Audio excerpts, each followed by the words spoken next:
Okay, inshallah, let's do the second hadith. Rasulullah sallallahu alaihi wasallam. Okay, so who narrated this hadith? We'll talk about that too. So let's cover the hadith first.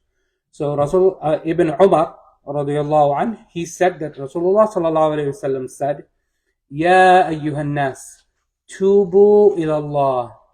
So it's Rasulullah sallallahu alaihi wasallam is giving a commandment to people. O people, seek, repent, do tawbah to Allah. Tubu ilallah. Fa inni, because I atubu fil yawm ilayhi mi'ata marra. That I seek tawbah from Allah subhanahu wa ta'ala 100 times. In some other narrations, more than 100 times. Again, it's the same concept. A lot. That's what it means. Okay? Doesn't mean specifically 100. Okay. Before we go into the hadith, let's understand who Ibn Umar is. So just like last time we introduced to you Abu Huraira, who he was. Remember, he was a Yemeni that migrated to Medina toward the late Makki period, and he was so devout.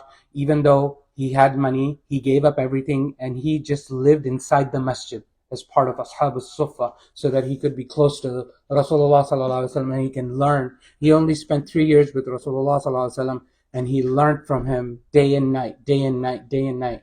And that's where he lived inside the masjid for 3 years before Rasulullah sallallahu alaihi wasallam left this world. And hence Abu Huraira. He is the narrator that narrates the most ahadith from Rasulullah sallallahu alaihi wasallam. The most ahadith. Okay. Who's Ibn Umar? What does the name suggest? Yes. Yes. Son of Umar ibn al-Khattab radiyallahu anhu. The son of Umar. His name is what? Abdullah. Abdullah. His first name actually is Abdullah ibn Umar. Okay, great. What was his sister's name? Who knows? Trivia question. Not trivia, just to teach you. Well, yeah, Hafsa. Hafsa, exactly.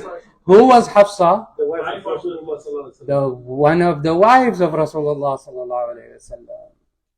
So one of the wives of Rasulullah sallallahu alaihi wasallam was a daughter of Umar, and one of the wives of Rasulullah sallallahu alaihi wasallam was a daughter of Abu Bakr. And who was that?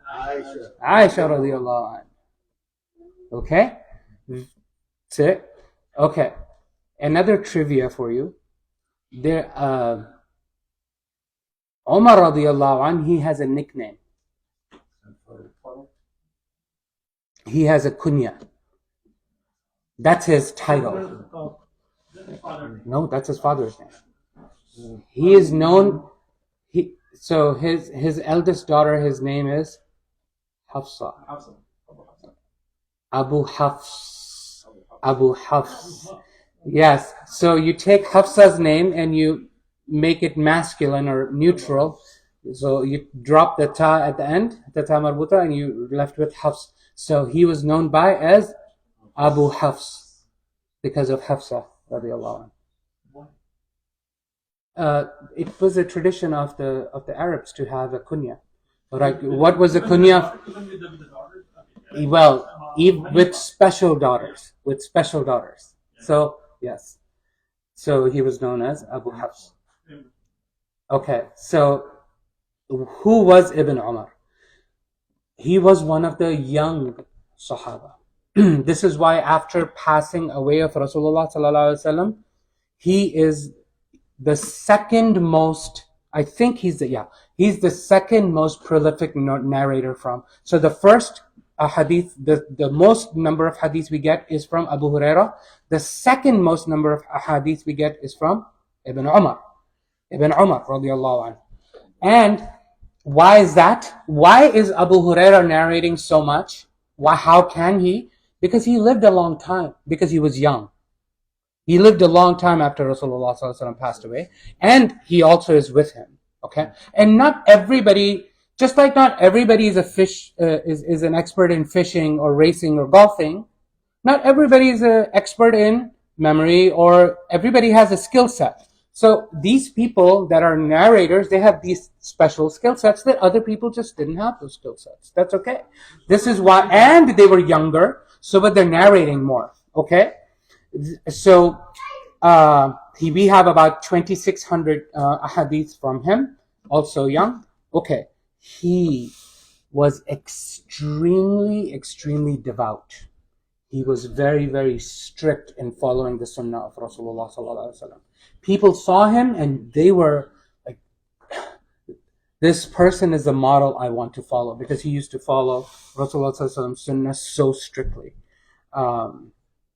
He was also very careful in narrating a hadith as a result, because he was strict, because he didn't want to say anything incorrectly. And he is also considered one of the scholars of the Sahaba, right?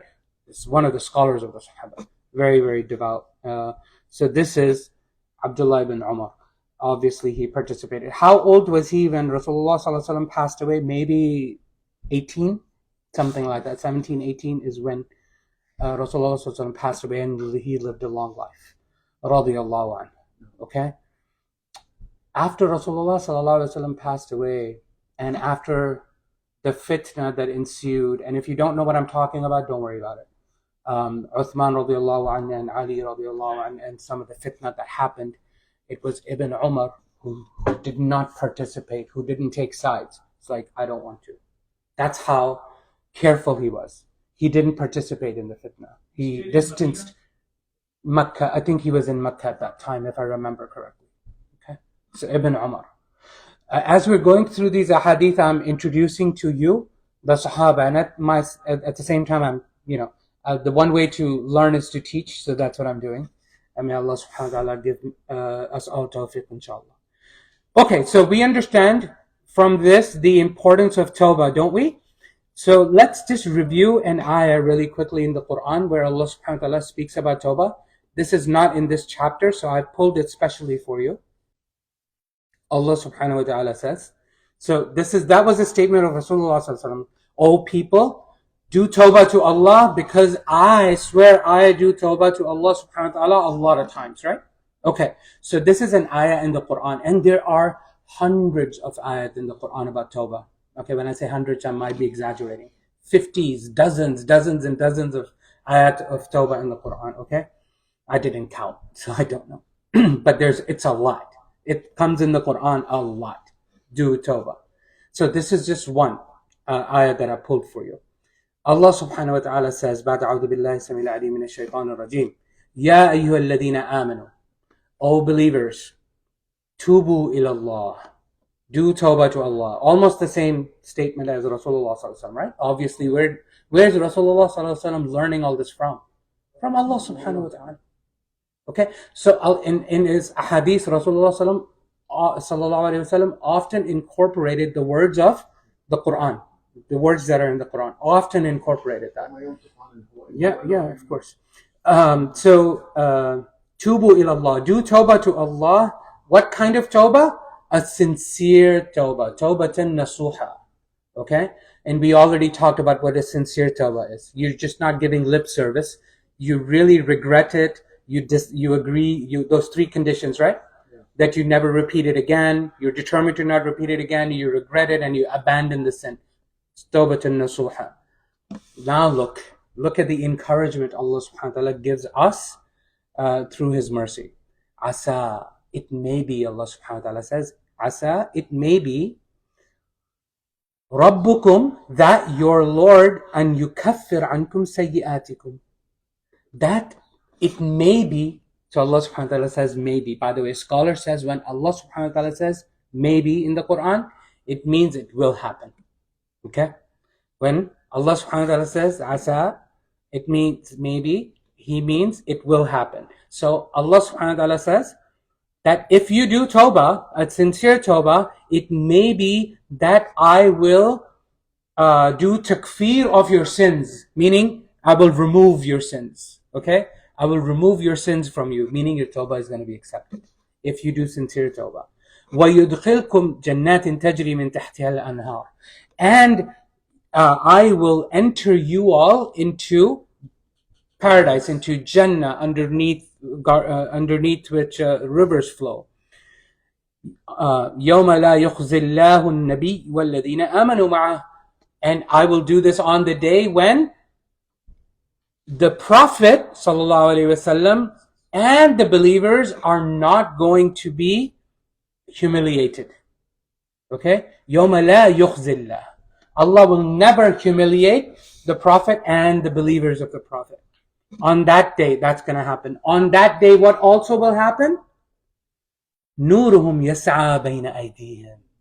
There's going to be radiance and light coming out from in front of them, from the believers. Why would there be light? The disbelievers will be saying, it's going to be a dark, terrible day. The day of judgment is going to be a dark, terrible, terrible day. May Allah subhanahu wa ta'ala protect us. And may Allah subhanahu wa ta'ala give us light on that day so we can see.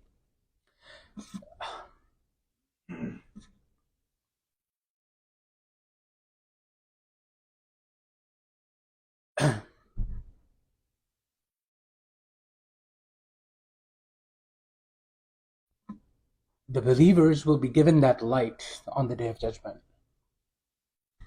In front of them, بين أيديهم وبأيمانهم, and on their right side. يقولون, and they will say,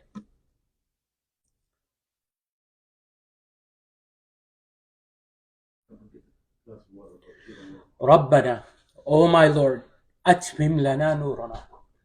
O Allah, give us, perfect our light for us. Meaning give us a lot of light. Perfect our light. أتمم لنا نورنا واغفر لنا. And O Allah, overlook our mistakes. Overlook. واغفر لنا إنك على كل شيء قدير. Even though the believers have light and they can see in that terrible darkness that other people might be under, the believers, because they're believers, they're still doing istighfar on the day.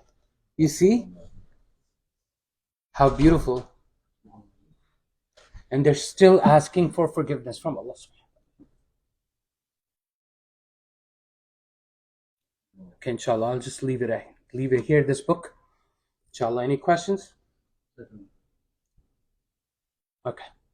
So that's a beautiful ayah, you see. This is just one ayah in the Quran. Okay, there's many, many other ayat about Tawbah, and all ayat on Tawbah, their surrounding context is just so, subhanallah, beautiful. And I'll bring this to you as Allah subhanahu wa ta'ala give me tawfiq.